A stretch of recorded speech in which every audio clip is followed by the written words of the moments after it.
The scientific revolution starts now. Uptake is the science broadcast. Let us see in the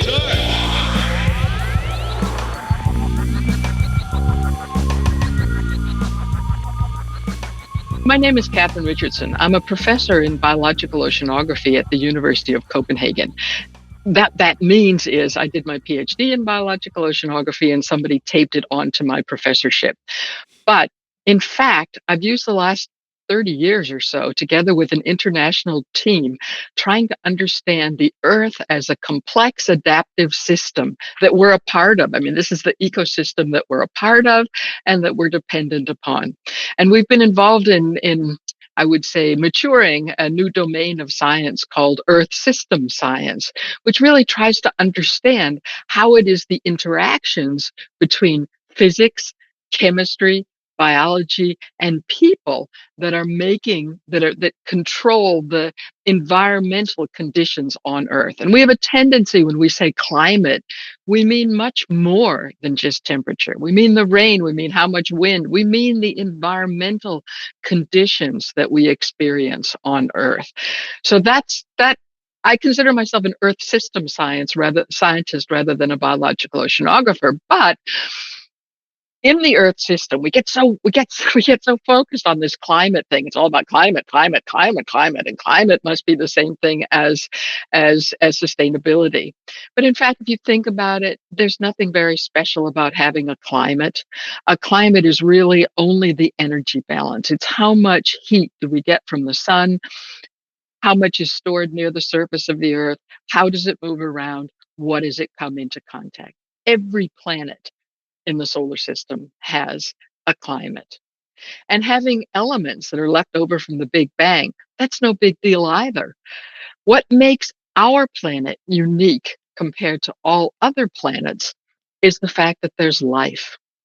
And it's the interaction. For the last 3.5 billion years, it's been the interaction between life and the energy balance, or what really is climate, that have created the conditions on Earth that we refer to as climate.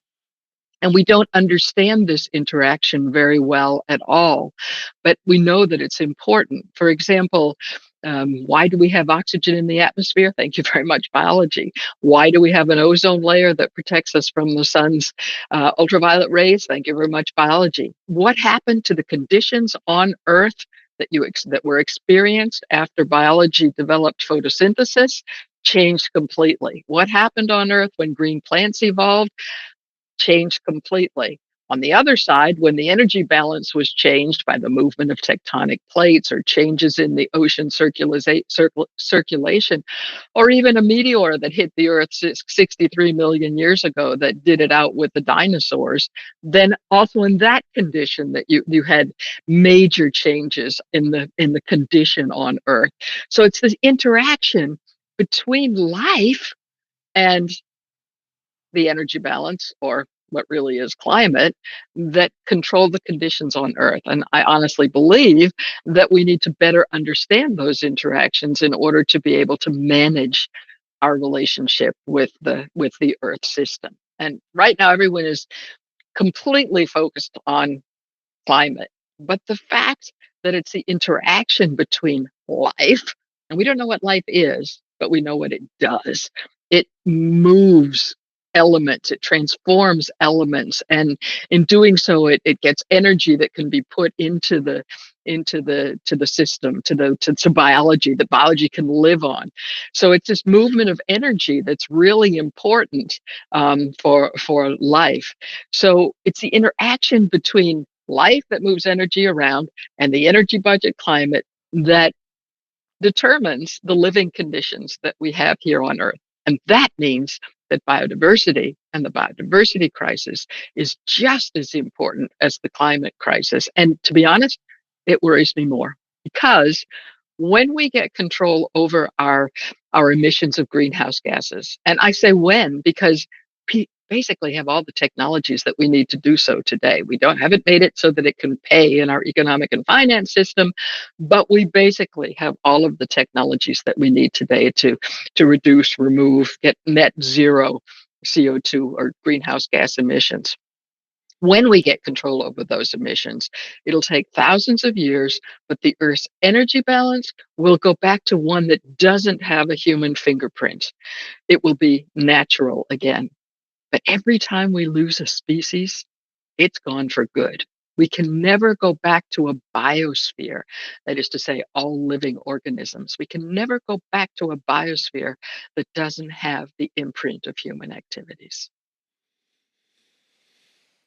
All right, there's a lot to unpack there, but before we get into, there's so many points there, but I still want to get like a more personal perspective of what dragged you into the What fray. made me get into this? Yeah. I love being on, in, or near the ocean. I'm brought up at the edge of the ocean in Maine. My grandparents came from there. My grandparents, my great grandfathers, and my great grandfather were ship captains from the coast of Maine. So I've always known that my career would have to do with ocean. And I didn't know I went to Harvard in the 1970s, and then they were doing law of the sea. So I also did pre-law because, legislation of rights to and uses of the ocean could also be a way to go.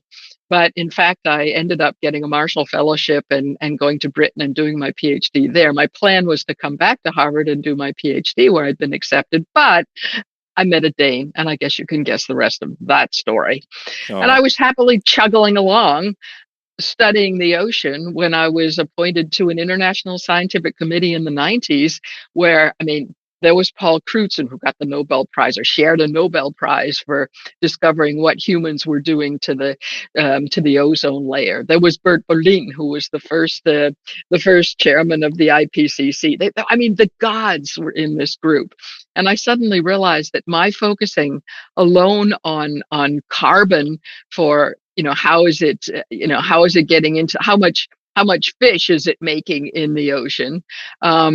I realized that was problematic, because all the rest of the carbon was also really important, the carbon that was moving around in the ocean. And that's when I teamed up with these other people and began to look at whole planet moving around of carbon and other isotopes or other elements in response to biological activity.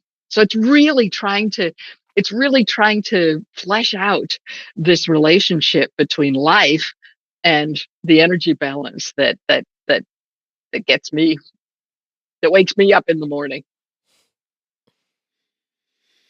Yeah, that is really fascinating. So the interaction between these two, one thing you said was that it seemed like you were implying in some sense that the teleology of this philosophy is that humans shouldn't leave a fingerprint on the earth, which I personally find like a little bit disturbing, because I think that humans can be put a wonderful fingerprint on the earth in our best case scenario.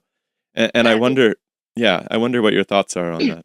Yeah, the Planetary Boundaries in no way suggests that we should go back to an Earth that isn't impacted by human activities. None of the boundaries that we establish in Planetary Boundaries say that we should go back to a pre-industrial condition. None at all.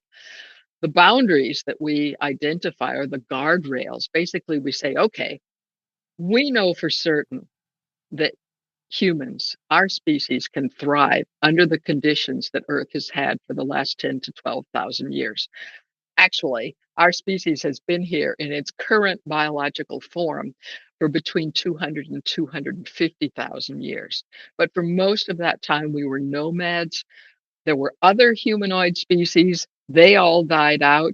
Our own species went down to relatively few, probably only tens of thousands of reproducing individuals. So we were really lucky to get through the eye of the needle. So it wasn't absolutely everything that we associate with modern humanity. And we're talking Stone Age, Bronze Age, Iron Age, Neolithic Revolution, everything occurred or developed within the last 10 to 12,000 years, which is precisely the period that Earth has been in a very stable environmental condition, relatively warm, but very stable. And many anthropologists believe it was the stability and predictability that really have made it possible for us to thrive. So we know for certain that our species can thrive under the conditions that the Earth system, this complex adaptive system, has been in for the last 10 to 12,000 years. What we don't know is if we can thrive under drastically changed conditions. And so the normative in the planetary boundaries, that framework that we've developed, is that we say it would be unwise of humanity to knowingly change the conditions so much outside of this window that we've had for the last 10 to 12,000 years, to change them so much from that window that we run the risk of a drastic change in the system where we don't know if we'll be able to thrive. So that's what the planetary boundaries is all about. It says, all right, our ancestors, when they stopped this nomadic life and they changed this nomadic life, exchanged it for a fixed address. I'm pretty sure they started out by dropping their waste wherever it was produced and taking whatever they thought they needed from nature, be it game to eat or yeah, trees to burn and get energy. And then they realize this isn't working. We're going to have to manage our relationship with the environment around us, because we're getting sick from polluted water that's polluted from our own bodily waste. We're running out of game. We're running out of things to burn. We have to make some rules here. You can't defecate here near our water. You can't, we have to use all of the animals. We can't just kill for fun. We don't take the pregnant ones and so on. I mean, so they manage their relationship. They realized they had to manage their relationship with the local environment. We're still doing that. We never solved that. We're still doing it. We're using different tools. When we got to be more, we realized, hey, we want clean air and water in Oregon, and we can't let Washington and California throw all their waste in the air and water. So we did regional management. And then we're realizing now, thanks to the climate and the biodiversity crisis and the ozone hole and the particles in the air, aerosols, and so on, we're realizing that, hey, for our own sakes, we need to manage our relationship with the global environment. This isn't for the planet's sake. This is not to save the planet. The planet will be there. This is for our own sakes. But if we're going to manage our relationship with the global environment, we need some kind of guardrails. And that's what we try to do with the planetary boundaries. Politicians say 2 degrees for global warming. That's a kind of guardrail, but they ignore, when they focus only on climate, they ignore the fact that we're a part of an ecosystem, a complex adaptive system that where it's more than climate that makes a difference. So what we try to do is also say, okay, here's a guardrail, not only for climate, but for biodiversity and for our taking water out of this and our felling of trees and so on. Something that's interesting about the historical picture that you paint is that it requires governance in order to affect these sorts of changes. And when we talk about doing it on a local scale, there's something that's very familiar and warm and almost quaint about that. Local government is a warm and fuzzy term that you can kind of get into. But when you start talking about global governance, it quickly becomes something that is easy to cast as ominous, because it's not somebody who knows you, it's not somebody who knows your neighborhood or your region. It's just this distant force that releases edicts. And that's absolutely right. And it's the reason why I get lots and lots of hate mail calling me an eco-fascist and so on. But I think what we forget is that governance isn't necessarily the same thing as government. And no one associated with the planetary boundaries is calling for a global government. No one wants a global government. But we have a global market, and we manage to manage it with trade agreements and that sort of thing. You can have agreements, or governance is not just laws, it's also about what we expect of one another. I'm so old, I can remember that people walked into your house, as guests walked into your house, and without even asking, they'd light a cigarette. You just did. And today you don't do that because our expectations to one another are different than they were before. It's not just laws that mean people don't smokers who come into your home don't just light up anymore, and it's not a law that says they can't. So governance is much more than government, and I do wish people would stop accusing us of calling for a global government because we say we need to manage our relationship with the Earth's resources. Because we've been looking at pictures of the Earth from space since the Apollo missions in the late 60s and the early 70s. I don't need to show any of them because everybody's seen them. These are the most downloaded pictures from the net. Hmm. And those pictures show very clearly there's no umbilical cord. This Earth isn't going to get any more resources when we've used what's there. And we're no different than every other organism. We live by using the Earth's resources.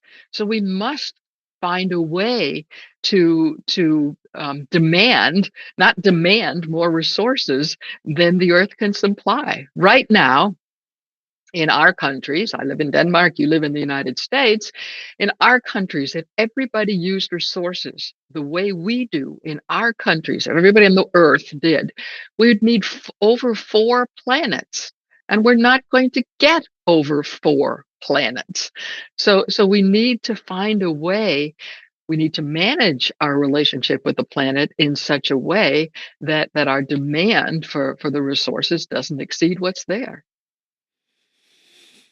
There's something I really love about the concept of guardrails in almost every enterprise. Like, actually, in the Judeo-Christian tradition, the word paradise can be boiled down to something like a walled garden, something like that, right? You need to have these borders in order to feel safe enough to actually pursue all of the things that make human existence so, rich, let's say. And and you see that everywhere that you go. And one thing that I think is really interesting about what you're saying is that you're talking about guardrails, not just a guardrail. And the presence of a guardrail can seem really tyrannical, I think, and that's what a lot of the pushback seems to come from, is that it doesn't seem to be a expansive enough idea to encompass all of the things that people are concerned about with respect to living in harmony with their environments. And so maybe we can break down some of these individual boundaries that you've been categorizing and take a look at them sort of one by one. Happily. But first, I think it's important to remember that our interaction with the world around us takes 2 forms. One of it is when we take things out, we take resources out and use them. The other is when we put waste into the system. And 3 of the planetary boundaries deal with what we're taking out. That's biodiversity, it's water, and it's felling of trees, or the land use change. So that's one part. We can talk about each of those individually. The other 6 are all related to waste. Climate, our concerns about climate and greenhouse gas waste. That how much can the Earth absorb of our greenhouse gas waste? And what's interesting there, I think, that if we by accident hadn't discovered that we, with the chemicals that we had in our spray cans and in our refrigerators in the 1970s, were creating a hole in the ozone layer. Or if instead of choosing to make those chemicals with chlorine, we'd used bromine instead, which would work just as well, but it would have been much, much more damaging to the ozone hole. Then my prediction is we wouldn't be focusing right now on climate. We would be desperately worried about the ozone hole. So it's almost an accident that it's climate that has our attention at the moment. We still have all sorts of waste we should be worrying about. Plastic, antibiotics, the release of reactive nitrogen and phosphorus to the environment, synthetic chemicals that surprise us time and time again, such as DDT or CFCs, or PFAS is the big thing right now. So we have a waste problem and we have a what we're taking out of the earth problem. Nature has worked for 3.5 billion years and developed a perfect circular system that doesn't have waste.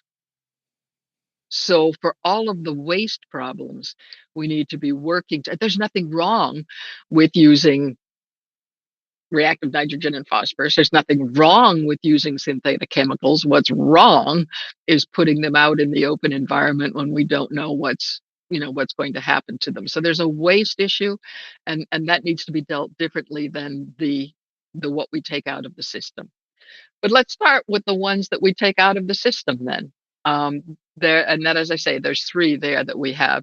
The first and most important is biodiversity, because, as I said before, it's the interaction between life, or the biosphere, all living organisms, and the energy balance or climate that controls the conditions on Earth. So we can consider climate and biodiversity as proxies for the Earth's resources, the ones that we have to live within. And right now, we can see that they're deteriorating, both of them. And so that means that the trend is negative in terms of both climate and biodiversity. That's our real currency, because they represent the Earth's resources. It isn't money that makes us rich. Nobody can eat money. Nobody can put money on to keep warm. Nobody can live in money. So money is just a proxy for the Earth's resources. It's always been a proxy for the Earth's resources. It started out with our ancestors buying and selling from each other with using that naturalia. And then they realized, well, she might not need bread right now. We'll give her a proxy she can exchange for bread when she needs it. And that was money. And for a very long time, we had a gold standard that was behind our money, to just keep reiterating the fact that there is a link to these resources. Now, of course, we've gotten much smarter and we've broken that link. But our real currency is still the Earth's resources. And when we can use climate and biodiversity as proxies for the Earth's resources, and we can see that the trend there is negative for both of them, it's the equivalent of watching our bank account diminish. And even though the balance on your bank account is going down, you can continue to party, but you can't do it forever. And that's the situation that humanity has brought itself into. So the three planetary boundaries that have to do with taking things out of the system, one is life, it's biodiversity. And there we say there are two things that we should be looking at. One is how many species are going extinct. Right now, of course, species have always gone extinct. But right now, because of human activities, the rate of going extinct is probably about 100 times greater, maybe even more, than it would be naturally. And that's thanks to us. And you can say, well, do we know that all the species are important? No, we don't actually have proof that all of the species are important. But we have to remember that life has to operate under all of the different climate conditions that have been on Earth. And it's had 3.5 billion years to fill in all the little different holes that it had where it made its perfect circular system. So some of the species that may not look like they're doing anything today may be very, very important under other climate conditions. So it's the diversity in life that gives it its resilience, so it can do what it does in the Earth system. And what it does is it transports and it transforms elements. And every time it's been possible to get enough free energy out of such a transformation, then an organism group has gone in and evolved to do that job. So we have a metric that says extinctions. We need to bring extinctions back down to the level, or closer, much closer to the natural level. And if we don't, history tells us what happens, because there have been 5 mass extinctions on Earth where 60 to 90% of the species on Earth have disappeared. We aren't there yet. We have, only something like 2.5% of the species in amphibians, for example, have disappeared. But the rate of loss The rate of loss of species is just as fast or faster than it was under these earlier mass extinctions. So if we can't stop that, then we will be the cause of a mass extinction of life on Earth. So we need to stop that. But we also need to worry about the function. It's not just what different species do we have out there, but how many there are in relation to each other. Because when you can think of it, when you exchange greenhouse gases with the atmosphere, it's not so interesting what one single organism does. It's the whole ecosystem they're a part of. And we have been incredibly good at changing the relative amount of different groups of organisms to each other on Earth. If you could take all of the animals with a backbone on land and put them on a scale, you would find that about 65% of the weight comes from our domesticated animals, about 32% from humans, and less than 3% from the wild nature that was there before.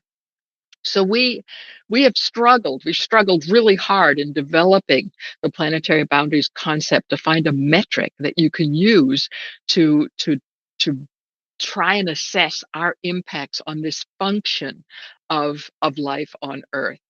And this time we've come with a new one that I'm very proud of, actually, because we said, okay, we don't understand the mechanistic relationship between how many genes, species, ecosystems there are, and what life does. But what does life do? Moves around energy. We all learned in grade school that the energy that comes into all food webs starts with photosynthesis. So we said, okay, we went and we tried to calculate how much photosynthesis was there every year on this planet in the 10,000 years before the Industrial Revolution. Turns out it was very, very stable because the conditions were very stable. That's what this period's all about, that we call the Holocene. And it also turns out that we humans are taking 30%, almost a third of that energy. That has to be a driver in the loss of biodiversity. And so we said taking 30% out by biomass, are converting forests to farmland and taking farm products out, are taking those photosynthetic products, is taking the energy away from biodiversity. We're taking too much already. So we need to use less biomass. Now, we need photosynthesis just like all other organisms, but what this tells us is we have to think. We need to innovate. We need to make photosynthesis happen places where it wouldn't normally happen in nature, in bioreactors, at the surface of the ocean, in relation with the windmills or whatever we're putting up, on the roofs of houses. There's so many opportunities. Or our garden rubbish. I mean, instead of taking all our garden waste to the dump or burying it or burning it, we should be biorefining it and using the resources that are in it. It's a fantastic resource that we need to develop a more sustainable society. So the planetary boundaries not only set guardrails that we can use for management, but they tell us where we need to be thinking about innovation and what we need to be doing differently. With respect to land use, we say felling of forest, and we say that because even though land use is lots of other things than felling of forest, it turns out that forest is really, really important in terms of maintaining the conditions on Earth, both because it's a great place to store carbon, and so it interferes with or it's a part of the global carbon cycling, but also because it changes the albedo of the Earth, which means it changes the amount of light or heat that's reflected to and from the Earth. And when you take trees away and have a dark soil left, more heat stays near the surface than when you have the trees there. So, and in terms of water, we say that it's not just a question of how much water we're taking of groundwater or how much water we're taking out of rivers. It's a question of how much are we changing the water content in soils. because this makes a huge difference. When you drain carbon-rich soils to do agriculture, for example, you get a lot of CO2 coming out.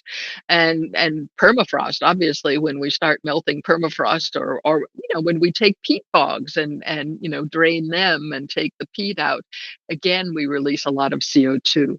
So changing the balance between wet and dry in soils is also very important. And interestingly enough, I've been talking to some people who are involved in agriculture and the effect of climate on agriculture. And the real problem is not the temperature. The real problem is this changing from wet to dry, wet to dry, wet to dry. And that's what climate change is doing in a lot of areas.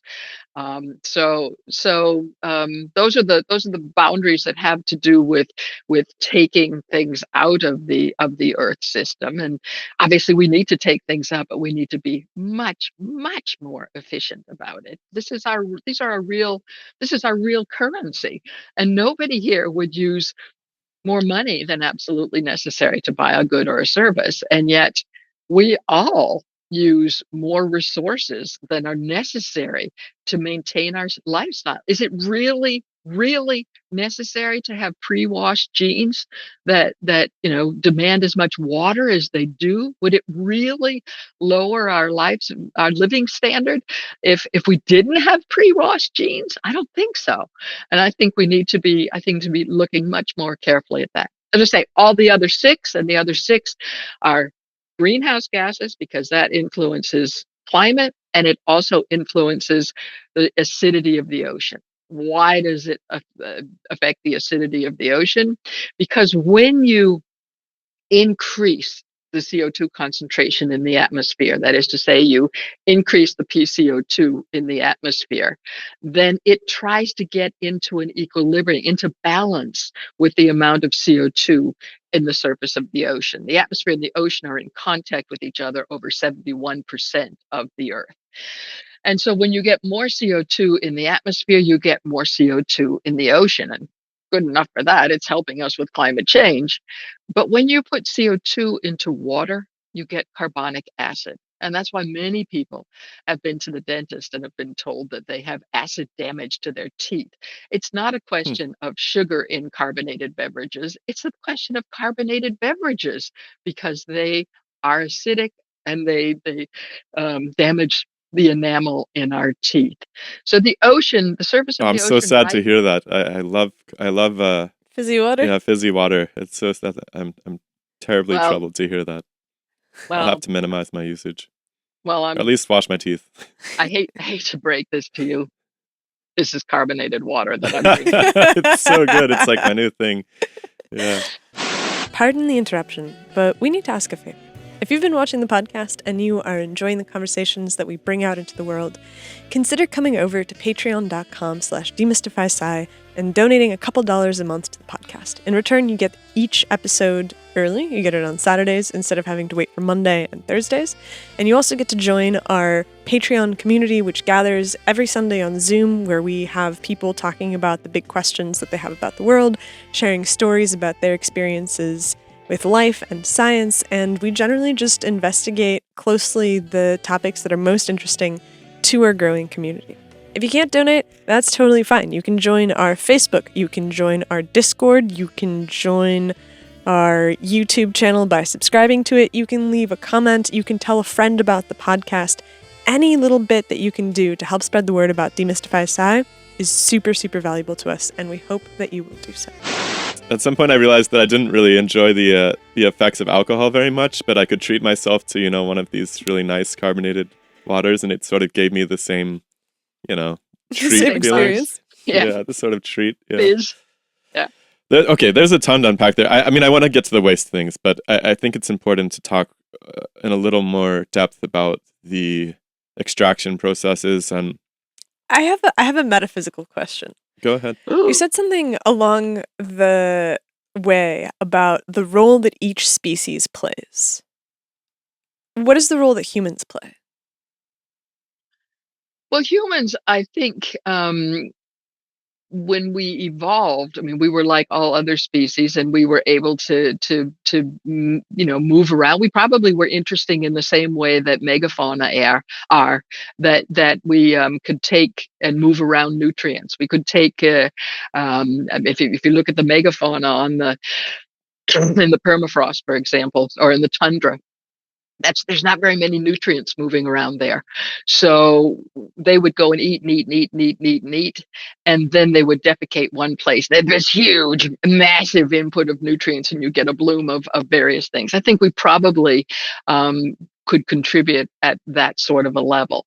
And I think with us, what became interesting is the fact that we're the only species that was able to learned to use external energy to do the things we wanted to do. All other species are limited by the energy that they can produce in their own bodies for transporting themselves or whatever. But we, for all it's worth, learn to use external energy with fire, with taming animals and drawing them, and carrying heavy loads with them, and ultimately coal and fossil fuels. So that's why our impact has grown to the point on this earth that it's no longer just the interaction between the other life than us and the climate. We're now a third quasi-geological force in this relationship, and we have the power, in the same way that changes in the biosphere, such as the advent of photosynthesis or the meteor that hits the earth, we have the power to change the overall conditions on Earth, and there's no other single species that does at the moment. And it seems like we also have the conscious ability to recognize the responsibility that comes with that kind of power, which is perhaps the most purely unique part about the human animal. But it's interesting that not everyone accepts that responsibility. And I mean, that's, I think, this is what the Anthropocene, when we talk about the Anthropocene, this is what it's all about, is accepting that fact that humans have now gotten to the point that our activities can act as a quasi-geological force, and in the same way as climate or biodiversity, change the planet. But our effects operate through either climate or biodiversity. In fact, they operate through both. I mean, what we showed in this new planetary boundary paper with some of the modeling we present is that just focusing on climate goals alone, if you don't also have a goal for a respect, a limit for felling a forest, you're probably not going to be able to make the climate goals. Yeah, it's almost like money is just a cosmically inadequate currency in terms of making our decisions in the world. It's like, it's very difficult to price harmony, like your harmony with your surroundings and with your fellow people. And the world that we live in, each of us participate in this monolithic value system of money because it seems absolutely vital to our survival, right? Like if you want to beat inflation, you put your money in different investments. Maybe you put them in index funds if you have a retirement plan or something. And so you can't get away from this in some sense. And so we look to systematic changes because we hope that there's maybe a way of governing ourselves better such that we can somehow price the harmony.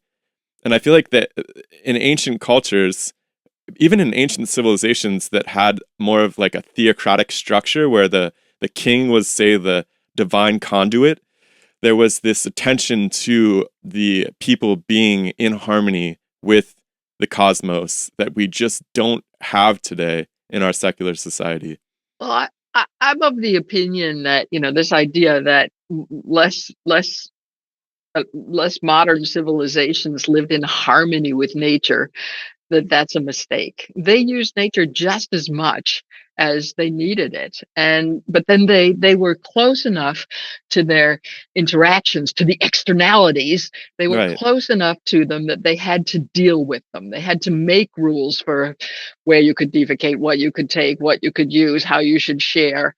And where they didn't understand things, they made, offerings to the gods or did rain dances or whatever, but they were close enough to their interactions that they had to deal with them. And when we created a global economy, we forgot about that part of it. So we don't see the poor child in Bangladesh that makes the cheap clothes for us. We don't see the biodiversity in South America that gets lost because we need soya for our pigs, or the biodiversity in Southeast Asia that gets lost because we've made palm oil plantations for our food. So what I think we need to do now is bring ourselves back into contact with those interactions, and it really saddens me that very many people, I think, keep getting asked to be a part of panels and so on. Is growth compatible? What about GDP? Can we continue to? And I find that so incredibly uninteresting, because our economic models, growth, money, they're all human constructs, and we can change them if we want to. Why is it we don't, in these panels or whatever, say, how do we get out of this use and throw away? It's the use and throw away that's the problem, not the fact that if we thought a little bit about this, we'd say, okay, GDP, as many economists admit, the politicians just don't realize it. GDP is a lousy metric for growth, because look what happened to GDP in Japan when they got hit by a tsunami. Wow, money's moving around, GDP went way up, but I'm not sure the Japanese people were better off because of it. So and even now, switching to windmills from fossil fuels, or solar from fossil fuels. When we use fossil fuels, when you and I go around and keep buying oil for our furnaces and petrol for our gas for our cars, we contribute to GDP every year because money is moving around. But when we go to solar energy and to wind power, we contribute to GDP when we make the infrastructure. But after that, the fuel is free. So it isn't going to contribute to GDP, but we'll still have energy, and we still, so these are human constructs. And what's more important, I think, is that we begin to price the externalities and become aware of the externalities. And right now, one of the levers, we have 4 levers in society that we need to manipulate to be able to transform the complex adaptive system our society is. And those 4 levers are technology, but technology is not going to do this alone, because technology can't make biodiversity. It can't make energy. That's the second law of thermodynamics. Can't make the phosphorus we need to grow our food. So technology can't do it alone. It's how we use technology. And we have governance, and we have our economy and financial system to be able to regulate our use of technology in such a way that it can help us to get where we want to go. And yet we keep sitting back and saying technology is going to do this. We're looking for solutions. Well, complex adaptive systems don't change in huge steps.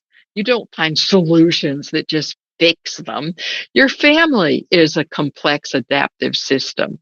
And if it's dysfunctional, you don't fix it you fix it by trying lots of small things, and the things that seem to help, you push a little harder on them, help you meet the vision that you have. And it frustrates me terribly that we use so much time and energy waiting to find solutions when we know so much of what we have on the shelf at the moment can be used to tweak the system we're a part of to begin to evolve in the direction that we want it to go. People like to live in a certain way, though. I mean, I think that this is one of the hardest things about shifting culture, is that People want to be able to get on an airplane, and they want to be able to fly somewhere for a vacation, and they want to be able to participate in all of the things that are consumptive and all of the things that are wasteful. Like, I think about this all the time. I guide, right? So I'm a backcountry guide. It is so insane the way that we do this, because what you do when you go into the woods is you pack everything in plastic in single-use containers, and then you take it with you and you lug a ton of trash out. And that's part of the experience. And it's so fracturing to have that adventure, because on one hand you're like, I'm going into the woods, and then you realize that you are literally coated in plastic from head to toe. You're carrying everything in plastic, and it is this weird perversion of what it means to actually go and commune with nature. But if I zoom out far enough, I feel like almost everything is like this, which is, you go to the store, almost all the clothes are plastic. You go to buy some new piece of technology, and the piece of technology is not made to be fixed. Like, your car will last for some period of time, but it's not like you can easily mod out parts in order to make that car that you bought when you were 18 the car that you die with. Much less your cell phone. Much less your cell phone, right? I was just going to wave it at you. Right? And so I'm like... Well, first of all, I think you're touching on something that's really, really interesting, because you assume, the way you went into that conversation, that we will somehow suffer a loss of there's an economic word for it. I know it in Danish, but I don't know it in English. Comfort? That we will somehow be we will poorer. Absolutely lose convenience. We will lose convenience. I'm not so sure. I'm not sure we have to. I'm not sure we have to. First of all, I mean, I will continue to fly. I have my family in the United States. This year, I have to say that I had some business in the States and I had family in the States. I came over on the 29th of June and I stayed until the 17th or 18th of September. And instead of flying back and forth 3 times, I came back. I was able to work from there, thanks to the kinds of technology that are helping us at the moment. My productivity was probably higher than when I'm actually in my office and people are disturbing me all the time. So I think we're going to continue to use resources. With respect to all your plastic, yes, but we don't need the 147 different kinds of plastic, most of which cannot be recycled. We can, but it would be more expensive to have some that can be recycled and can be, we can put all these things together. But there are, I hate to use the word solutions, but I'm going to anyway. I believe that we will be able to maintain much, if not all, of the comfort that we have now by using much, much, much less resource. I think about energy. All of us are using energy much more efficiently than we were 20 years ago. But we're all using more energy, but we're using it more efficiently. So I think the first place to start in this discussion is we will use resources. We are like all other organisms. We will use the Earth's resources to survive, but we shouldn't just be using them and throwing them out. We should be reusing them. We should be using them several times. We should be using them for different purposes. We need to be developing, closed circular systems, and you see it happening. You see the Netherlands focusing now, putting a lot of money in trying to develop a circular agriculture, because we know that agriculture, if we just upscale the agriculture system, the global agriculture system that we have at the moment, which, to be honest, isn't even very good. 1 out of every 6 people on this earth are suffering from malnutrition, and only half of those aren't getting enough to eat. The other half are getting too much or the wrong food. I mean, look at the United States. 60% of people are overweight and 40% are severely overweight. So malnutrition is a huge problem with the food system we have. It's a very important job giver. There's over 1 billion people employed in primary agriculture. But it causes about 80% of the biodiversity loss that we have. The whole food system, where we both produce it and how we end up processing it and using it, produces 1/3 of the greenhouse gases that we produce. And yet only 1/3 of the food that gets produced gets eaten. So that we've had huge costs for that third that gets thrown away.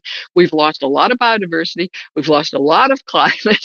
I mean, that's not an efficient way to produce food for 10 billion people. And if we just upscale the system that we have today with all of its problems, all of its weaknesses, then it'll end up meaning that we give off about 90% more greenhouse gas, and we need to use about 50% more land. We're already using over 30% of the ice-free land on this planet we're using to produce our food, and we're using an area the equivalent of North and South America together to produce meat, or the food for the meat that we produce. And we're using an area the size of China and Southeast Asia under the plow to produce the grains and so on that we can't just use 50% more land to produce food. We must transform our agriculture system. And the Planetary Boundaries gives us where we before we said, oh, I found a tractor and I wonder where that tractor is going to take us, and we let things develop organically. We now have to make systematic transformation where we say, okay, we want to feed 10 billion people. We want to feed them in a nutritious way.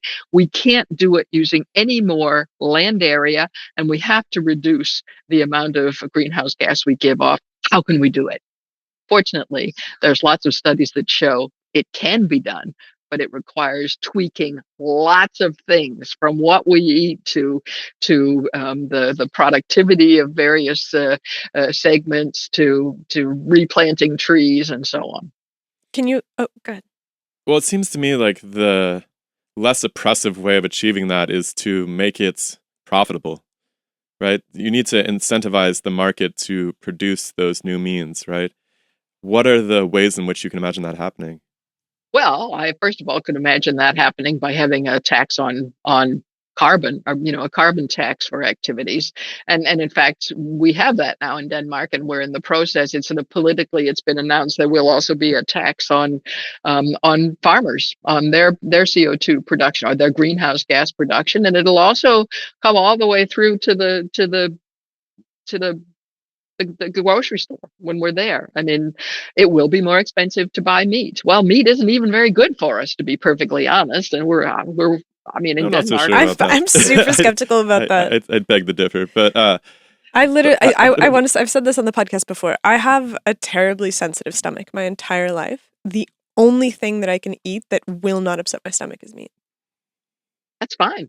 I mean, I have absolutely no problem with that. I eat meat too, but I do eat less meat than I have earlier. I just don't think that. I don't buy the idea that it's not good for you.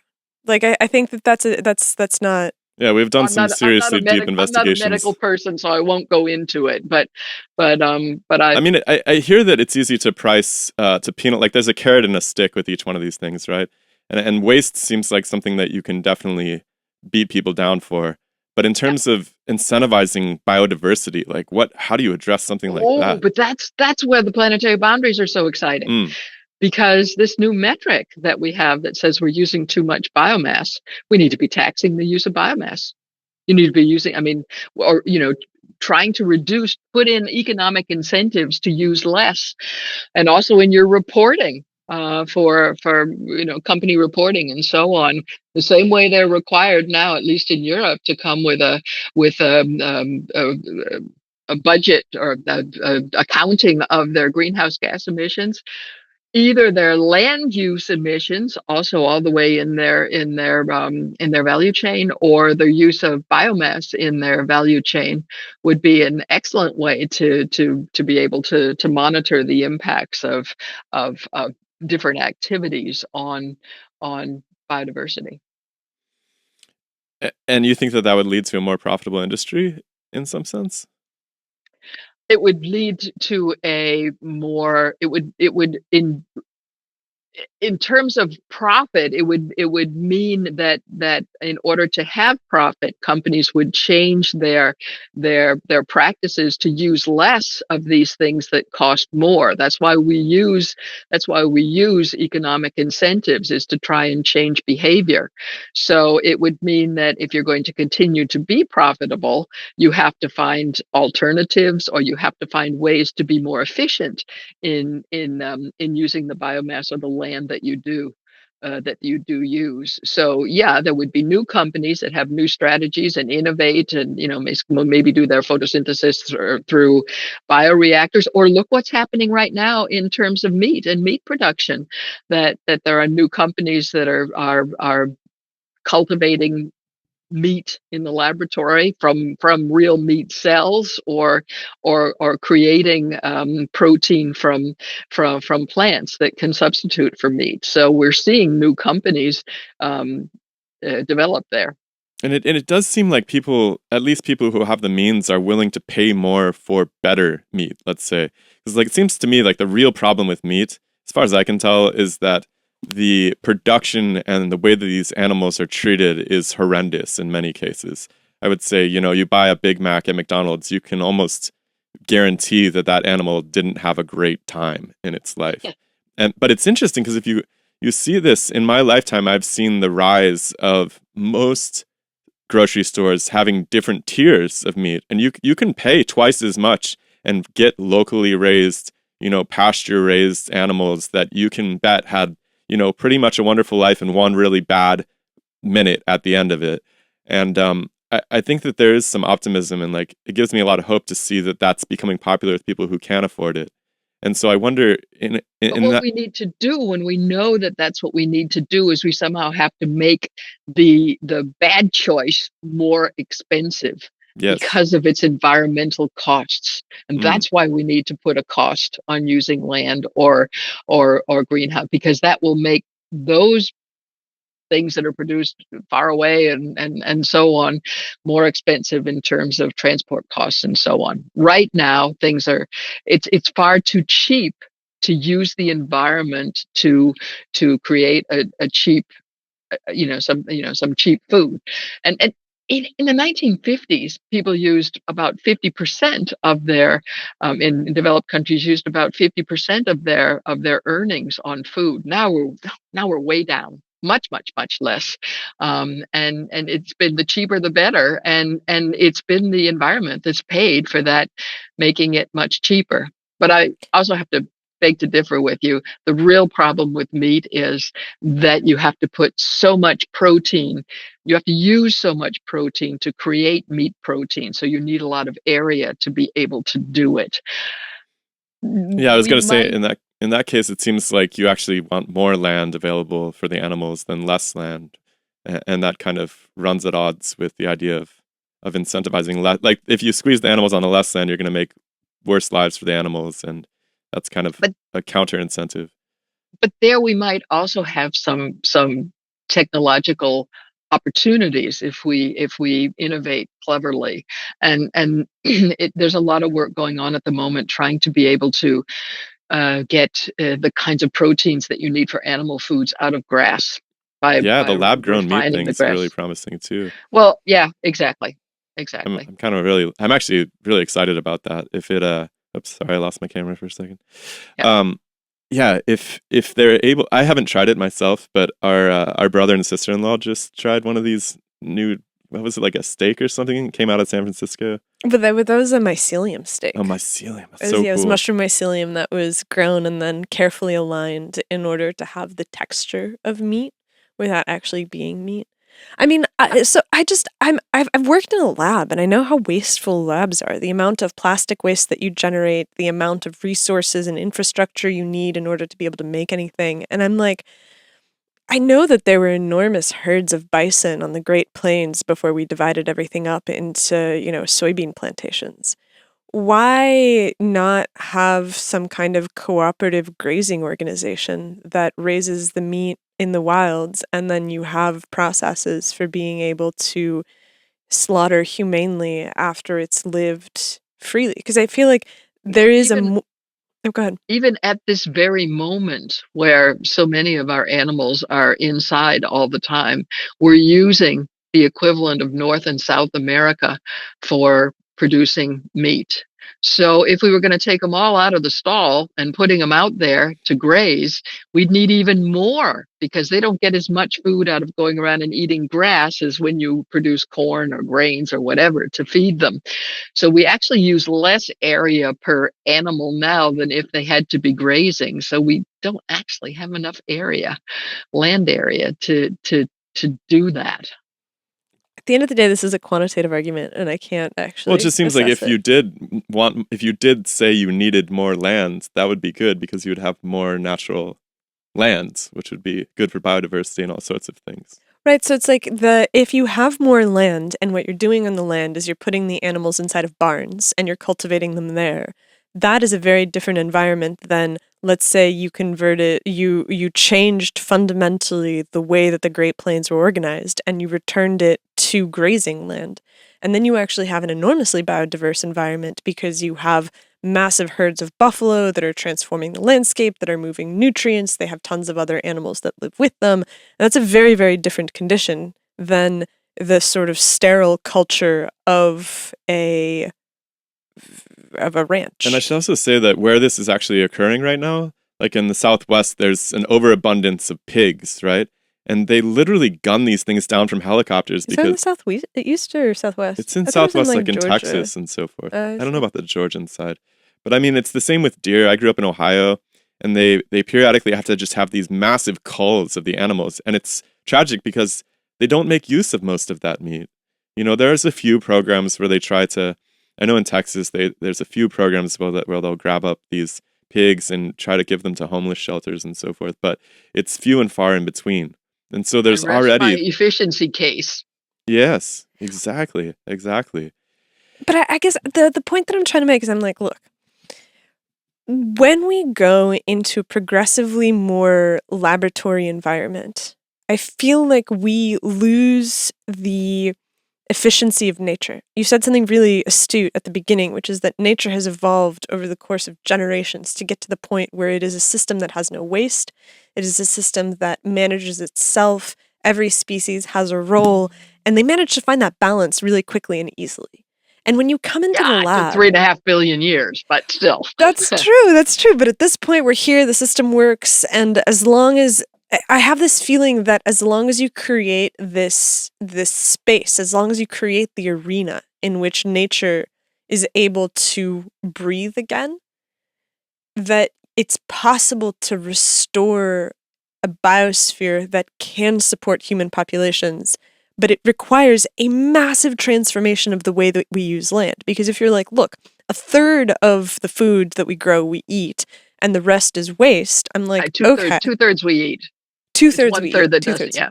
Okay, so that third needs to be changed into a different use case. But there's people who own that land. There's people that have financial interest clearly in growing something on it that gets thrown away because they wouldn't be doing it if they weren't making money off of it. Well, some of it is when you're talking about the global south, it's because they're lacking the infrastructure to be able to transform it to get it to markets, or transport it to get it to markets before it gets destroyed. When you're talking about us, we're, buying more than we needed. We're going out to eat dinner and the portions were too big. We, went to a buffet and, they threw away what wasn't there for what didn't get eaten because of hygiene reasons and so on. Are you including food that's grown to be burned for fuel in this? I'm not, unfortunately. Okay. And we should not be producing biofuels on I guess land. The thing that I'm... let me just say, the problem is, you're right about nature, and you're right about the problem is it wouldn't support 10 billion people. There isn't enough area to do it. That's the whole point with why we got ourselves into this agricultural mess that we've gotten into, is we could feed more. That was the great green revolution of the 1950s to 1970s. I guess the thing that I worry about with these stick-like incentives is that they have the potential to impoverish people. Like, we were talking with Will Happer at Princeton yesterday. We're going to do a podcast with him, but we were just talking on the phone yesterday. And he was going down to visit, he was going down to Paraguay for some reason. And it seems like there's a natural consequence of limiting the farmer's ability to do what they're used to doing, which really has the potential to damage them in the short term, right? In that they don't have necessarily the means to achieve their productivity in the way that they're used to doing it. We didn't talk to him at length about this, but he was saying that European banks were buying Paraguayan farmland in order to grow trees on it to offset carbon credits. And he was kind of like, that's an absurd thing because they need to be able to grow food and make money for export. But now this land is just going to power the Euro machine of what to me feel like indulgences. I think what people don't realize, and I think the conversation that we just had, what people don't realize is what a limited resource land is. And there is greater and greater competition to get a hold of it. Now we want it for solar. Now we want it for windmills. Now we want it for streets. Now we want it for schools. Now we want it for, there is enormous competition to get land area. In Denmark, we're 62%. We're 62% farmland in Denmark, and less than 10% is under any kind of conservation for nature, and only 2 to 3% we can say is completely protected for nature, and that's mostly in private hands, not in the public. And we had the United States is not a member of the UN Biodiversity Convention, but there's 2 countries in the world that aren't, and the United States is one of them. The other one is an African country, and there was a conference of the parties in December, which was hosted by the Chinese in Montreal because people couldn't go to China because of COVID. And it was decided there that 30% of land area and ocean area should be protected for nature. 30%. We're at maybe 8% in Denmark right now, and of the European Union at the moment is negotiating a new biodiversity strategy that says that 30% needs to be in conservation, but a third of that is to say 10%, should be so heavily protected that you can't take anything out of it. It has to just be nature that nature is allowed to develop on its own principles there. So there's this political will now, which is necessary. I mean, the Planetary Boundaries shows that it's necessary. There's this political will and goals of even having much greater area given to nature than is the case today. And it's just, in Denmark, they're going around and saying there's a huge fight because people say, oh, we can't possibly afford, we don't have 30%. Well, we have 30%. It's not as big as 30% of the United States or Germany, but we could find 30% if we had to. So I wonder about that, though, because why not? Certainly, there's some places that are better suited for agriculture and some places that are better suited for conservation. And so it makes sense to conserve the Swiss Alps and the Pyrenees and these mountainous regions that are really biodiverse, that perhaps haven't yet been cleared for agriculture. And if it is a global consortium, make it so that the places that are agricultural remain agricultural and have many more systems in place to make sure that they're not, dumping nitrogen and phosphorus, and then protect the places that are not ideal for that. And so across the whole consortium, 30% of the consortium countries are preserved, as opposed to each country within its own margins needing to find 30%. you're the one that started out blaming me for trying to do global governance here. Well, no, but I mean, like, this is a group of countries that are coming together and deciding to do That makes something. perfect sense. And we all are sitting here saying, we think you should save the tigers in India. And the Indians are saying, but they're eating our children. Oh, well, that's not really a problem, is it?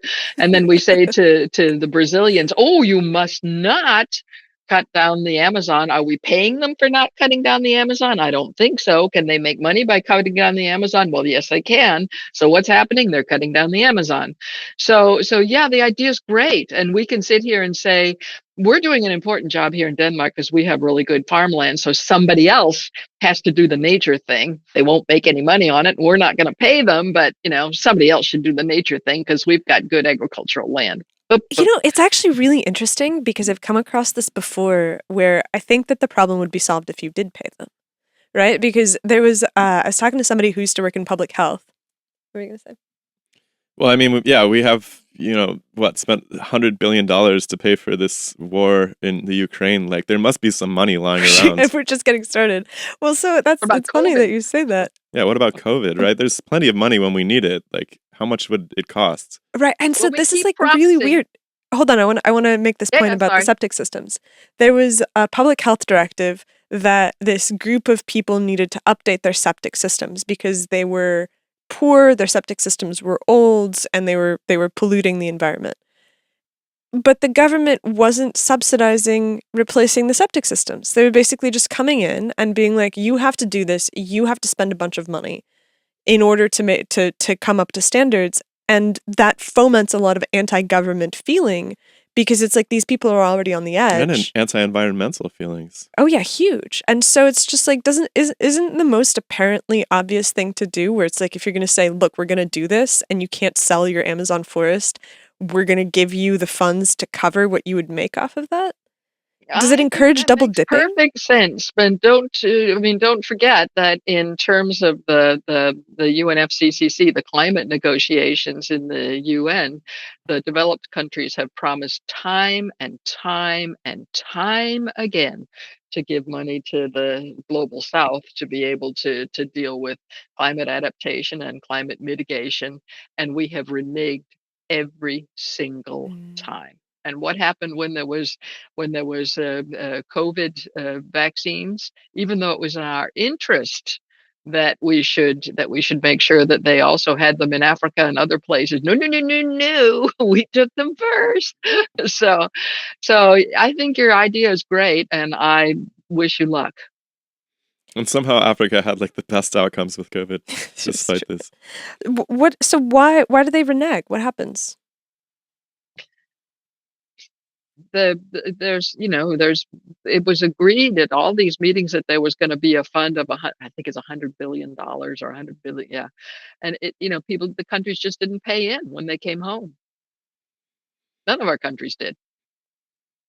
I mean, so no means of enforcing, but not what they promised. So we don't have the funds that we promised we would, and that's the whole business about climate change right now. When politicians say we're going to stop human-caused global warming at 1.5 to 2 degrees, then it's a pretty simple matter. Even I can come home to my desk and calculate how big is the global garbage dump for greenhouse gases. Once you know how big it is, then you can also see, it's over half filled. And we know exactly who filled the first half. And now we're discussing who's going to get the rights to use the second half. And the countries that haven't had a chance yet, surprisingly say, hey, it's our turn. But the countries who have used it say, no, we've actually already made ourselves dependent on infrastructure so that uses it. So we need it. And that's where we've gotten stuck in the climate discussion. So much of this is ethical. And that's the big problem. I think it's really interesting because that picture of the Earth from space that we've had since the late 60s shows us clearly that the Earth's resources must be limited. But we didn't get an international political agreement that accepts the fact, or acknowledges the fact, that the Earth's resources must be limited until 2015, when we got the Sustainable Development Goals. And I think one of the reasons that it took as long as it did was that the moment you say something is limited, then you have to talk about how you're going to share it. And it's incredibly difficult. It's also really interesting. There are many scientists, especially in America, not so much in Europe, but especially in America, that really don't like the idea of planetary boundaries. Oh, Hmm. there's no proof there's a limit. We don't have evidence that there's a limit. The sky is the limit, not the Earth. And I think this might have to do with, this happens in countries like Australia, United States, Canada, countries that still are living off the resources and have lots of resources around them. Whereas in Europe, where there's been, we've been suffering lack of resources for years. That's why they went out and colonized other parts of the planet and so on. There's much more awareness about, we know what every square centimeter of land has been used for the last 800 years in this country. So I think there's this really interesting cultural approach to limits, and how do you share something that is limited. Well, it's not limited universally, right? And that's the challenge, because it's exactly as you said. There's countries that have resources that I feel like you look at Russia and they have forests, they have water, they have rare earth minerals, they have their trade agreements with countries that also have a lot of resources. And so it puts them in a position where it's easy to defect from the rest of the group, because you are not experiencing the same level of limitation if you are Russia as you are if you are the Maldives. And your interests are completely different. And honestly, I look at Russia and I'm like, Russia might actually benefit from climate change. If it gets a lot hotter and Siberia gets warmer and that permafrost thaws and they can start growing trees farther north, that's definitely in Russia's interest. And I wonder if that doesn't have some influence on the way that geopolitics has seemed to have exploded in the last few years. Because people are making this calculation and they're like, Europe has a calculation, but that's not the world's calculation. Yeah, I think you may have a very good point there. And then you have the still the world's largest and strongest economy that can say, well, we've got money. We'll always be able to go out and get whatever we need. We don't need to worry about this. And that may be part of the reason why we're seeing an increase in inequality in terms of the distribution of of um, of wealth on this planet. We have less than 1% of the human population owns more than the 50% of humans that are poorest. And I feel like that 1% would love to see a garden planet where they can fly to lunch in Switzerland and, go down to Table Mountain in South Africa for a round of whatever they do, like an afternoon round of golf, and then fly to I know people whatever. that go on 2-week vacations where they fly around the world, and they sleep on the plane. It's a dedicated plane for this purpose, and they have like 9 different stops when they go around the world. Right? And so I wonder if that is just an inevitability of the system that has been built, where we have a Pareto distribution that accelerates in all of the resources being contained in the hands of the few. Because like we had Steve Keen on the show a little while ago, and Steve Keen is like, okay, so we need carbon vouchers. Do you know who Steve Keen is? He's an economist who's and his point is to create a system for being able to manage inequality while also finding some way to place value on limited resources. And so he proposes we have a carbon voucher system. Everything is tagged with how much carbon it costs to produce. The people who are richest are going to use X amount of carbon before breakfast. The people who are poor will have much more of their carbon vouchers, and so you'll be able to equilibrate resources by selling carbon vouchers from the poor to the rich who want the carbon vouchers. And I'm like, on the surface, it's a great system, but I'm also like, that's what happened in Russia after the fall of the Soviet Union, where they put vouchers out for everybody to be able to buy stocks in the new capitalist economy. And the people who were poorest needed the stocks to be able to sell on the black market to get cash, as opposed to invest them. And then all of the oligarchs accumulated all of the stocks and plundered the country, and here we are. And I'm like, what stops that from being the case with a new economic system like carbon vouchers? It seems like that's the inherent process by which this goes. And are you optimistic? I'm a mother, I'm a grandmother. I really believe that we can do this. And refuse to believe that humanity would be so foolish as to ignore the knowledge that we have here. If you look at the planetary boundaries, I mean, the title of our paper was 6 of 9 boundaries are now crossed. That doesn't worry me because we've been either on the wrong side or very close to being on the wrong side for ozone in the 1990s. And we saw how dangerous it was for us.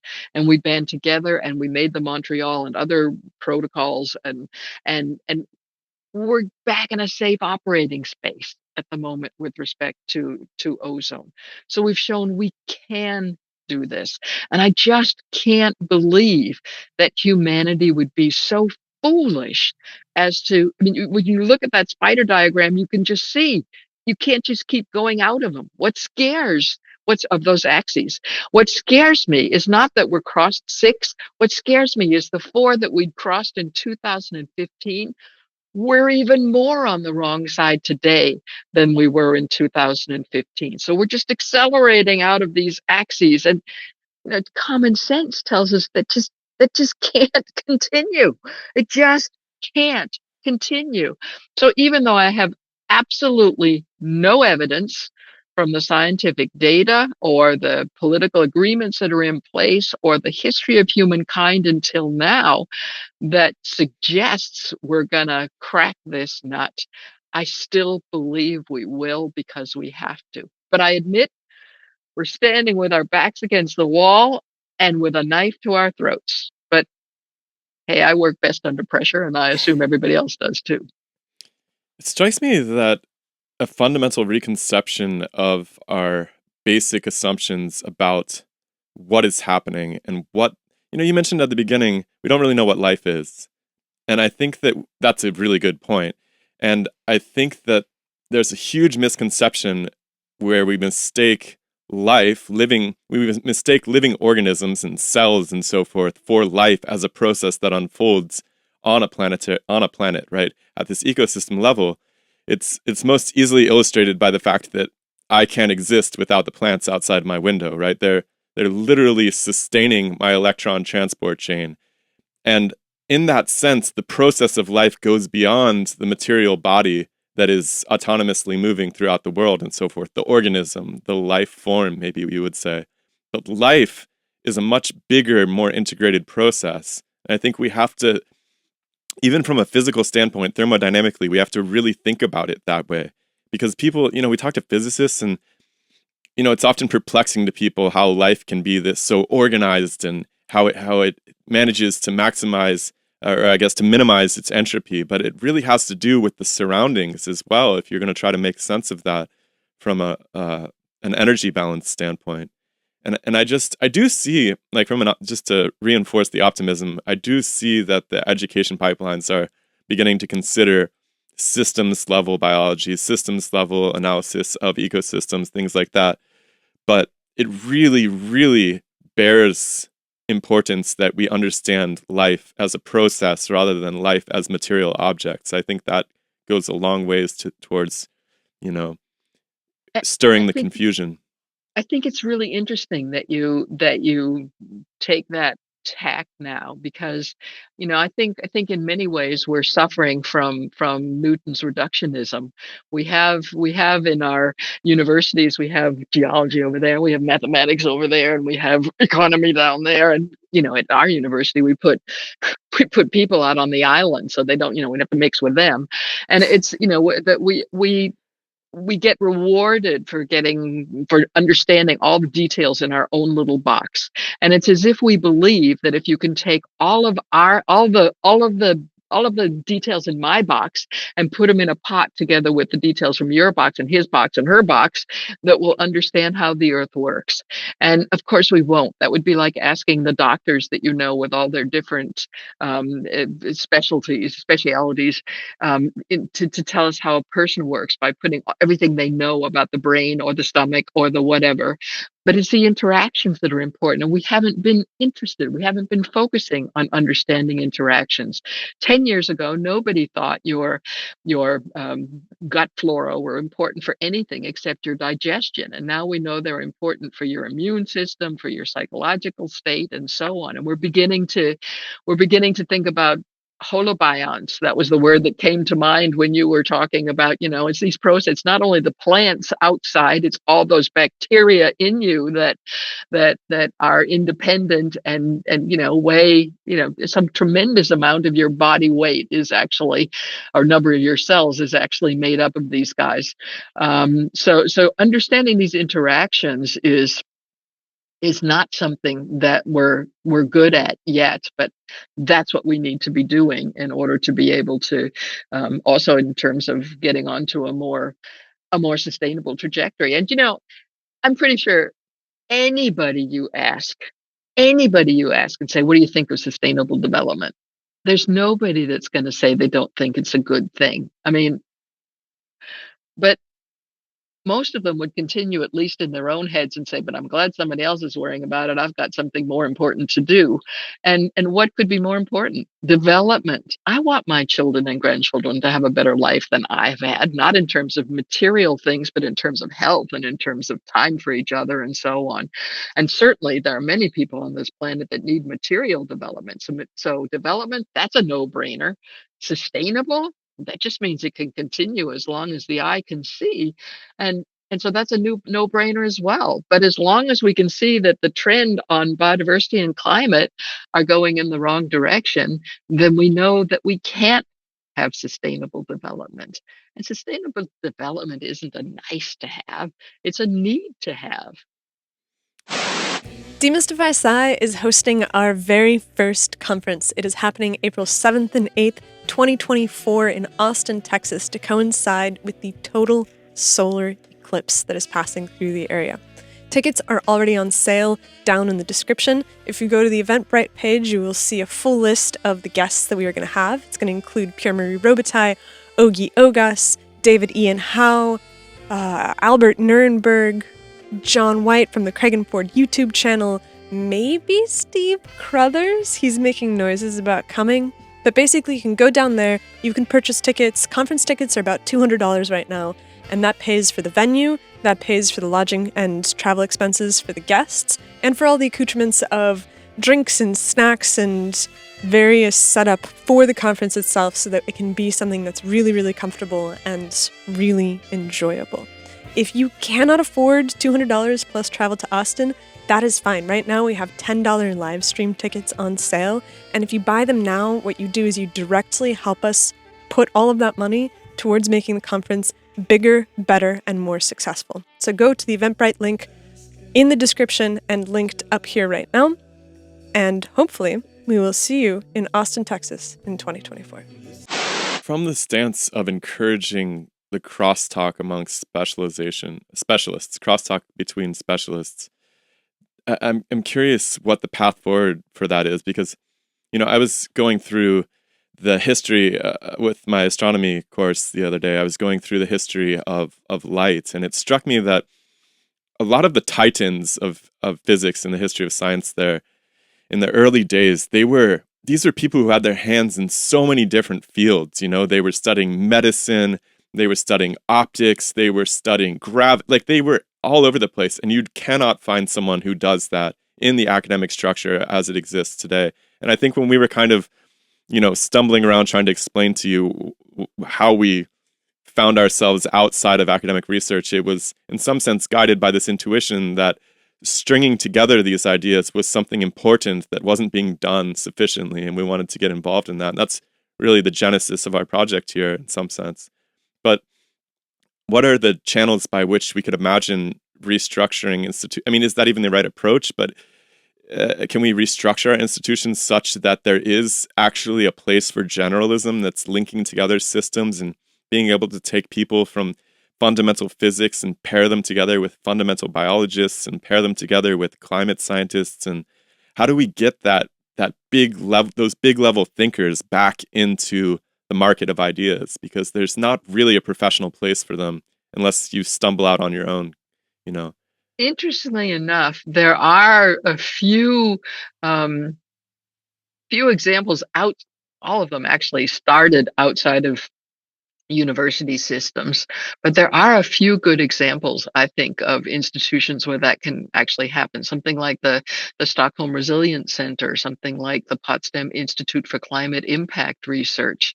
There are some really, really deep and broad thinkers at those kinds of institutions who aren't afraid to write about law, even if they're, to become experts in law, even if they're actually into governance or to natural science. But they're few and far between, I have to say. And I think the academic world that we've created at the moment isn't very amenable to it. Um, I yeah, Yeah, again, like I, where are those institutions privately funded? Are they government subsidized? Like, where's the push coming for those kind of things to occur? they started the one of them at least started with private funds and is still very much dependent on. They're both very dependent on funding from philanthropic, but also more mainstream. Now it's more mainstream funders as well, like the European Union and so on. So and EASA, EASA is rather interesting.